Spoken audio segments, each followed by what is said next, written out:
இது தாங்க rainy blue flowers rose plant. இப்போ இது ஸ்டாக் கிடையாது, பட் இதுக்கான டிப்ஸ் நான் உங்ககிட்ட ஷேர் பண்ணுறேன். இதை நான் வந்து பிஞ்சிங் தான் பண்ணிவிட்டேன். பிஞ்சிங்னா என்ன தெரியுங்களா, இந்த மொட்டுக்கள் வருதுல்ல, இந்த சம்மர் சீசனில் மொட்டுக்களை நீங்கள் அவ்வளோ விடாமல் இதை கட் பண்ணி விட்டுட்டிங்கன்னா, நான் கையில் கட் பண்ணுறேன், நீங்கள் முடிஞ்ச ஒரு சிசரில் கட் பண்ணிக்கோங்க, அப்போ தான் ஸ்டெம்ஸ் டேமேஜ் ஆகாது. ஸோ இப்படி கட் பண்ணி விட்டிங்கன்னா இந்த மாதிரி உங்களுக்கு பிரான்ச்சஸ் வரும். இதில் எத்தனை பிரான்ச்சஸ் இருக்குது தெரியுங்களா?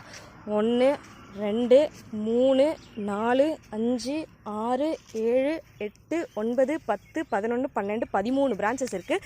13 பிரான்ச்சஸ்லேயுமே மொட்டுக்கள் இருக்குது. ஓகேங்களா? இது இந்த வாரம் மலரும், இது நெக்ஸ்ட் வீக் அப்படி அடுத்தடுத்துன்ட்டு காத்துக்கிட்டே இருக்குது ஃப்ளவர்ஸ் வர்றதுக்கு. இந்த மாதிரியான வெரைட்டிஸை நீங்கள் கரெக்டாக ப்ராப்பராக மெயின்டைன் பண்ணிங்கன்னா உங்கள் வீட்டில் நிறைய பூ பூக்கும், டெய்லியும் பூ பூக்கும், பார்க்குறதுக்கு யூனிக்காகவும் இருக்கும், எங்கள் வீட்டில் யாருமே வைக்காத மாதிரியும் உங்களுக்கு இருக்கும். ஸோ இந்த மாதிரியான கலெக்ஷன்ஸோட டிப்ஸ்லாம் வேணும்னு நினச்சிங்கன்னா மறக்காமல் ரோஸ் நர்சரியை ஃபாலோ பண்ணிக்கோங்க.